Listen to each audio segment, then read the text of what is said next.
Hello everyone, welcome to CCT 250 Chapter 11. Today we're going to be talking about sniffers, session hijacks, and denial of service attacks. So let's take a look at what we've got here. So our learning objective for this chapter is to perform network traffic analysis and sniffing by using appropriate tools, as well as to explore what hijacking is all about, how it's performed, etc. Our key concepts are network sniffing and traffic analysis, session hijacking, denial of service, distributed denial of service, and a related term, botnets. The keywords for this chapter are going to be directly related to our key concepts. Sometimes it's a little bit easier to see them in alphabetical order. So botnet, denial of service, distributed denial of service, network sniff, network traffic analysis, session hijack. So this is something I wanted to include that wasn't in the original text, which is just a nice graphical representation of how the session hijack process works. Now this is of course not exhaustive. This is just in a nutshell breakdown of what to expect to see. The first thing is the sniff, or the observe. This is where an attacker has to put themselves between the victim and the target. So we have to be able to sniff the network. We have to be able to observe the traffic movement. Monitoring the flow of packets allows us to predict a sequence number or to be able to capture a sequence number that we can use to create a injection point.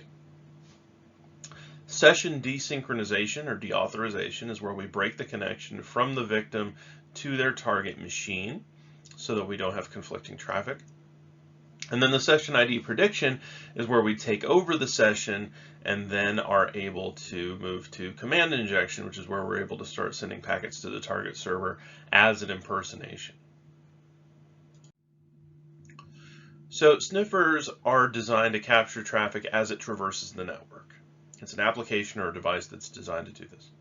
It can be able to observe or steal, so we can just witness traffic or we can actually record it. We can also, inside of that traffic, be able to parse out information like site credentials for email, for web access, for FTP, the contents of emails. Because remember, we have a lot of standardized headers, and unless that material is encrypted, it means that we can actually dig through that material fairly easily. And of course, transferred files. Let me not cut off while I'm reading here. So some protocols that we use to do that would be things like Telnet. That's an unencrypted connection protocol. If we transmit over Telnet, keystrokes are super easy to capture. Almost every piece of information that we send is going to be in clear text. Unfortunate, but it can be mediated. HTTP is designed to send information without any protection. Also a good target for sniffing. If we move to HTTPS, obviously that changes the game a little bit. SMTP is simple and efficient. It's good for sending mail, but it does not include sniffing protection. Network News Transfer Protocol, or NNTP, also clear text. POP, Post Office Protocol. Remember, this is the type of mail protocol that you retrieve mail by downloading it to your client.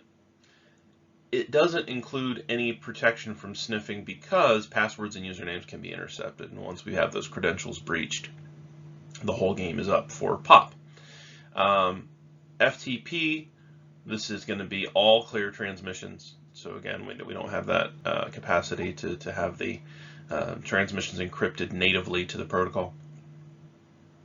And IMAP is very similar to the functionality of SMTP in terms of its operation and its lack of protection. So all of these are considered highly susceptible. Highly susceptible to intrusion just because of their lack of encryption. Now there is passive sniffing and active sniffing. Now, as you can imagine, passive is usually just going to be observational, and active is going to be direct interaction with the target system. So passive sniffing is difficult to detect. Very effective if you have a hub or something similarly unmanaged on the network. To get around the limitations of switches and involving active sniffing, we can then go ahead and use MAC flooding or ARP poisoning. MAC flooding is a way to bypass a switch by overwhelming it with traffic. So we mess with the CAM, content addressable memory, and the lookup table.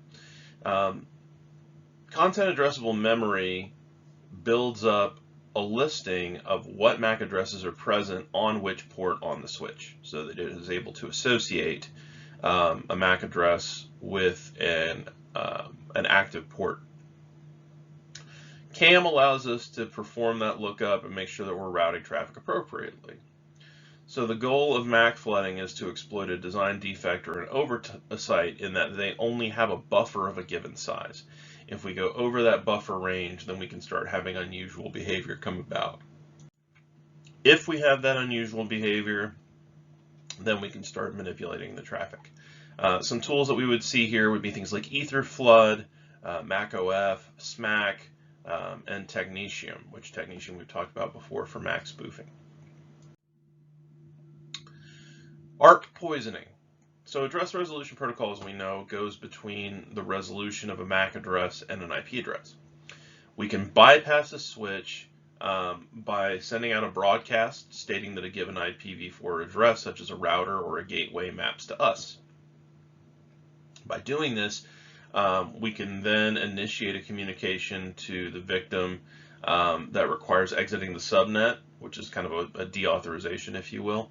And when the traffic is submitted, the ARP mapping then sends traffic to us as a forward, as opposed to sending it to the original target. So this is an IPv4 issue. There are some intrinsic differences if you want to try and perform this on IPv6, because Neighbor Discovery Protocol, or NDP, uses cryptography that can generate addresses to validate a message as being genuine, making sure that it comes from a correctly originated source. Some other tools we might want to be aware of besides the ones I've listed before would be Wireshark. I mean, that's a big one. We've talked about Wireshark before. TCP dump, if we want to go command line, WinDump, OmniPeek, DSniff, EtherApe, MSN Sniffer. I think that one's specific to Microsoft Edge. NetWitness NextGen, Throwing Star LAN Tap. Remember, you'll hear the term tap a lot whenever you're dealing with VPNs or things like that. So let's look at some countermeasures against sniffing in general, passive and active. Encryption being the big one. If you make data undecipherable, it protects your traffic. Static ARP entries help to prevent devices from being able to make impersonations or to try and perform floods. But it's a lot more work to manage. It's more involved, obviously, for the technician. Port security. Switches can be programmed to only allow specific MAC addresses to send and receive data on each port. With Cisco, we also have what's called sticky MACs that can be involved, so that way deauthorization is a little bit harder to perform. So what is a session hijack? Well, when we find a valid session as a red teamer to gain unauthorized access to a system, service, piece of data, we can use various techniques in order to circumvent the authorization system by copying the existing session or by taking it over using prediction methods. So passive hijack is where we observe the hijack session. The user is still able to stay in process. Active hijacking is where we seize control of it by deauthorizing the original user. So this requires that the session has to start legitimately, and then we take over. It also relies on a basic understanding of how messages work, how their packets work, and how routing over the internet occurs. So here's the general process. I gave you a graphic on the right, and then I gave a condensed version of the process in text on the left. We have to insert ourselves between the two parties, usually a client and a server. We're going to monitor the flow of packets using sniffing. We're going to analyze and predict the sequence number, sever the connection, seize control, and then perform packet injection, right? So in some cases, this may be that we've got credentials, session IDs, data that's already being passed through, and we start using that observational material through the sniff in order to get the request and transmission put into place on our end rather than on the victim's end. So we build on sniffing with the hijack, but we add the goal of not only observing the session, but taking it over with authenticated access. You can try to take over a session at any point, but having authenticated access that would allow you to continue operations is tricky. And due to network segments, switches, encryption, there are some issues that can come up. Sequence numbers are 32-bit integers, so there are like 4.5 billion different numbers that could be there. This helps us to determine the order in which packets should go when they're received. So we have to successfully determine or guess the numbers in order to hijack a session, which means that we have to use some algorithmic work in order to pull this out. So the sequence number is TCP based, and it helps us to identify how we can regenerate the original message from fragments. Now, active sniffing gets incorporated, and then we're able to start manipulating the traffic a little bit in order to figure out whether or not our predictability will work. So standard TCP handshake, synchronization acknowledgement, and acknowledgement. And in those headers for each of those items, we have a piece or byte of data with a sequence number once the transmission begins in order to track the data, to reassemble it upon fragmentation, and perform flow control. We can also do just standard prediction where we get the idea of, okay, based on the number, what is it going to look like? And if we can kind of predict the random method that's going to be used by the system, and this could be a vulnerability in the system itself or a piece of software that it uses, we can then open up a secondary connection from a forged address. Some tools that we may see would be things like EtterCap, or BetterCap is another one as well. There's some variations. Performs man-in-the-middle attacks, ARP spoofing, session hijack. Hunt is a common tool for active or passive mode Ethernet-based networks. Juggernaut is on Linux, lets you hack TCP. Paros deals with HTTP. It's a Java utility that allows us to intercept and edit HTTP messages in real time. IP Watcher, commercial grade tool for hijack and monitoring, and T-Site, also commercial, hijacks local TCP. So why does hijacking work? Why does it succeed? Well, we've got a couple of points here. And some of it we've already discussed, but it's nice to have it consolidated. If the system does not have an account lockout for an invalid session ID, if the system does not have a timeout function for a session that is not active and sending out new pings, it may take a significant amount of time for the system to automatically time out that session by itself. The session ID may be small. It may be that, even though it's a 32-bit memory block, they have that allocated memory piece, they're not utilizing it. So maybe their session IDs are only, half as long. They're only using 16 of the 32 bits.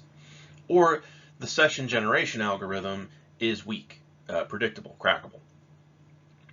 Most computers using TCP/IP are vulnerable in some capacity, and a lot of the protocols that we use for transmitting information over the net are by default not going to include encryption. As we talked about before, we talked about Telnet, we talked about FTP, we talked about the mail protocols. Those things are not necessarily going to include any form of encryption, so that leaves them vulnerable.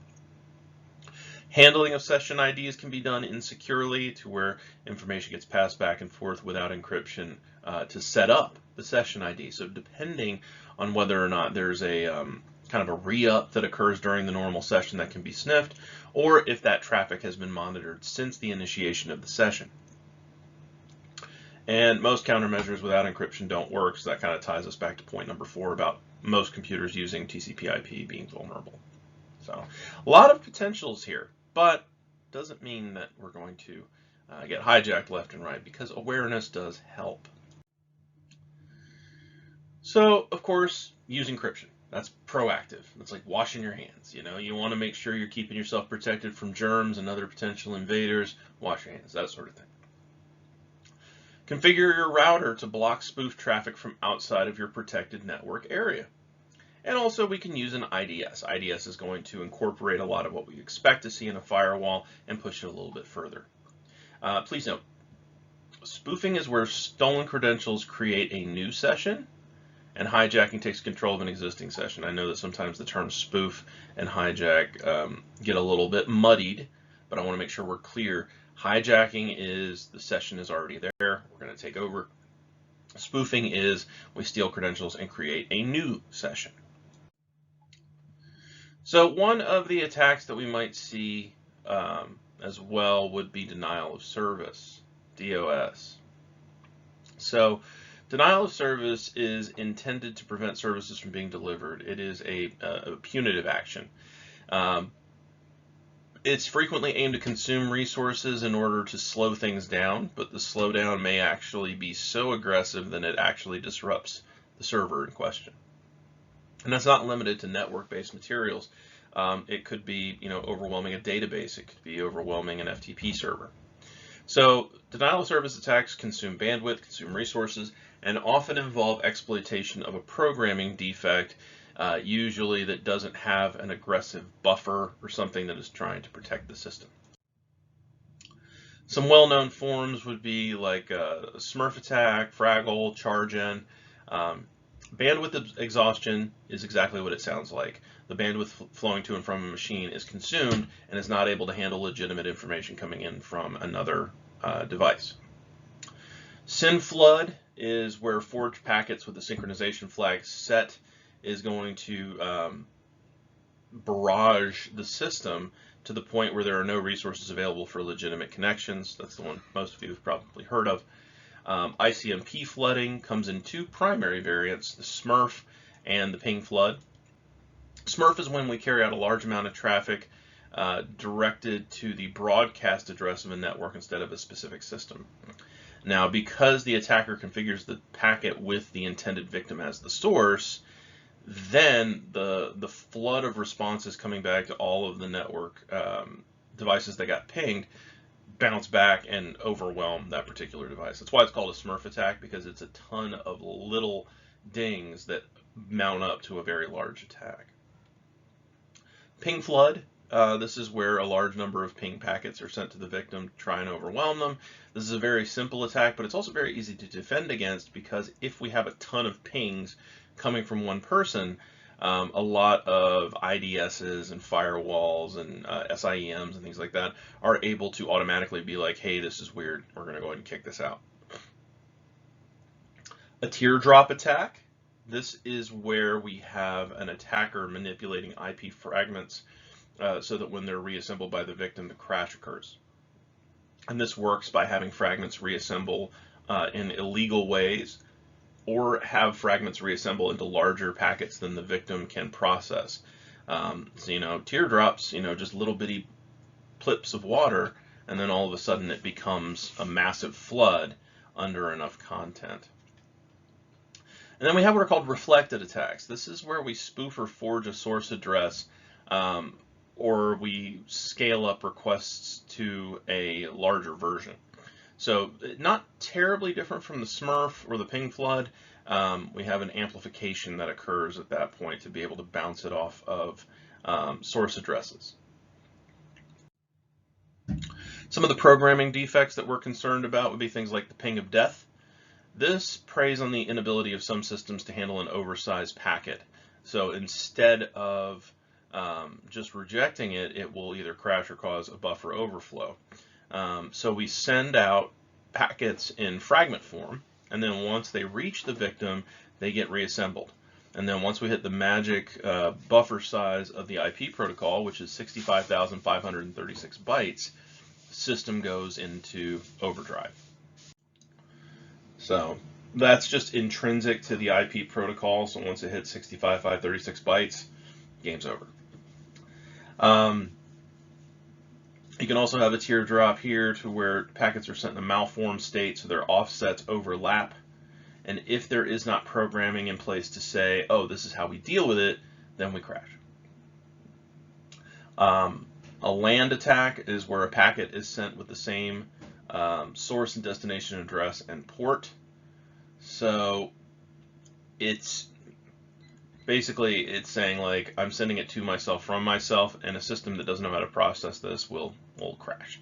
So again, it's logic manipulation. We're taking advantage of the fact that certain types of machines are not configured to be able to handle certain use cases. So this is why, again, it's helpful to understand what type of protocols are being used by the system, what type of programs, what type of infrastructure, so that we can carry out these attacks effectively as a red teamer. Jolt 2. This is a tool that was designed to flood an older system with incorrectly formatted packets, very much like a teardrop. LOIC. Now there's HOIC, LOIC, and ZOIC. OIC standing for orbit ion cannon. So we have high, low, and then I can't remember what the X is for. But this is a really convenient tool for launching DoS attacks via UDP, TCP, or HTTP. Hulk, HTTP Unbearable Load King. This allows us to launch DoS attacks that are hard to trace, usually because it's redirecting through HTTP proxies. Rudy, or Are You Dead Yet, is an easy-to-use DoS tool that uses the post method in HTTP.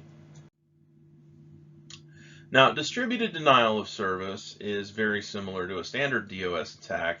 It just deals instead with having multiple victims conduct the attack instead of a single, so hundreds or thousands in certain cases.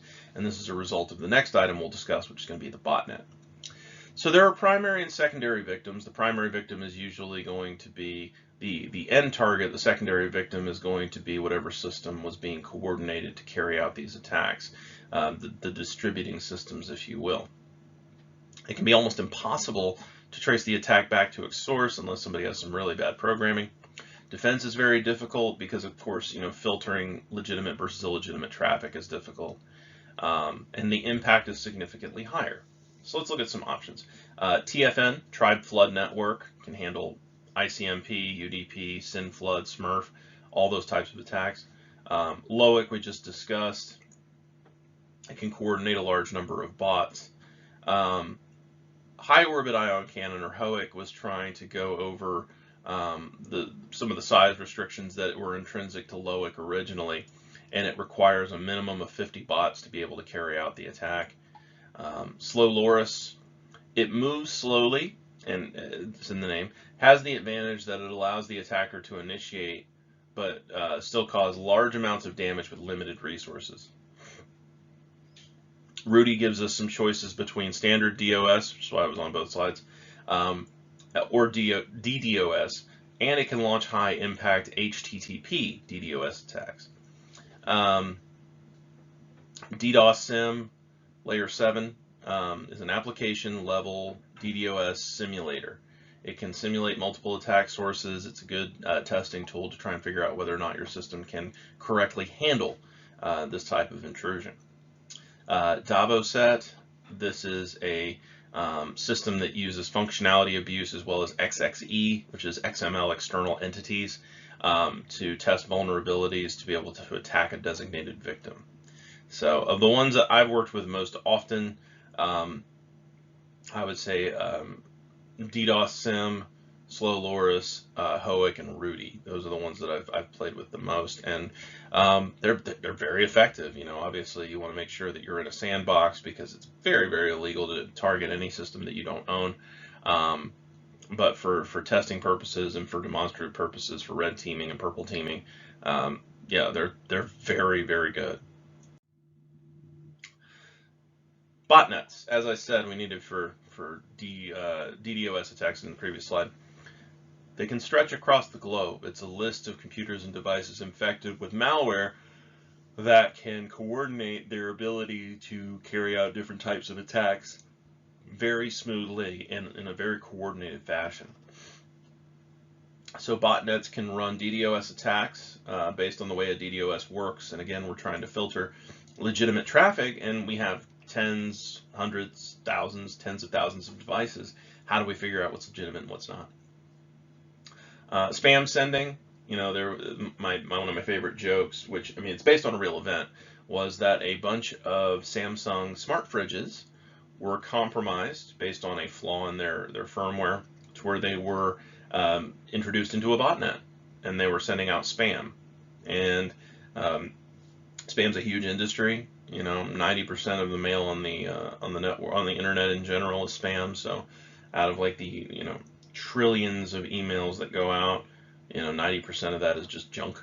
But my joke was, spam from a refrigerator. Everybody knows you don't have to refrigerate spam.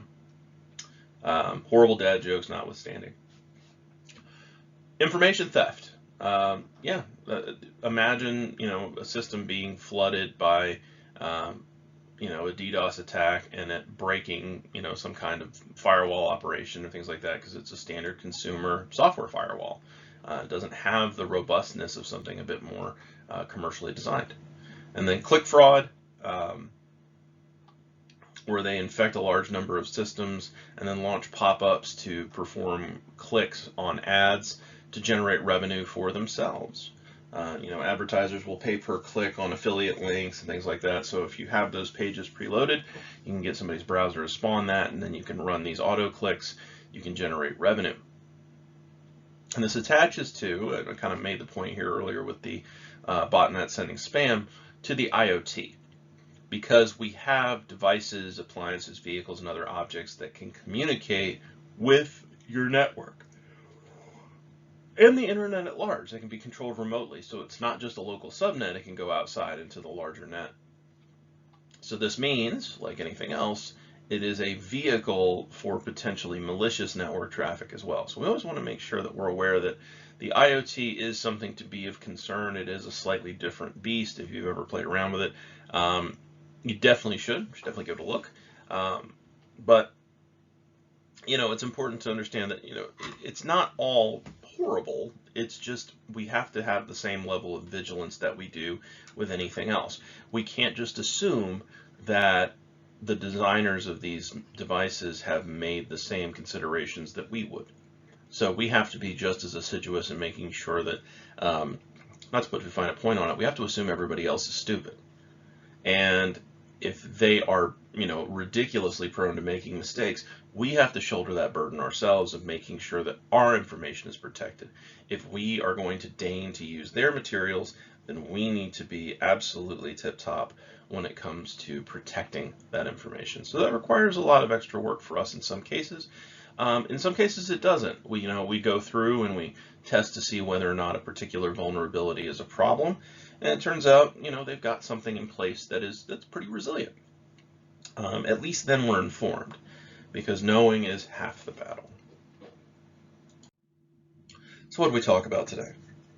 Network sniffing, traffic analysis, session hijack, difference between hijacking and spoofing, denial of service, distributed denial of service. We didn't get into distributed reflected denial of service, but that's proxying and things like that, so it's a little bit different.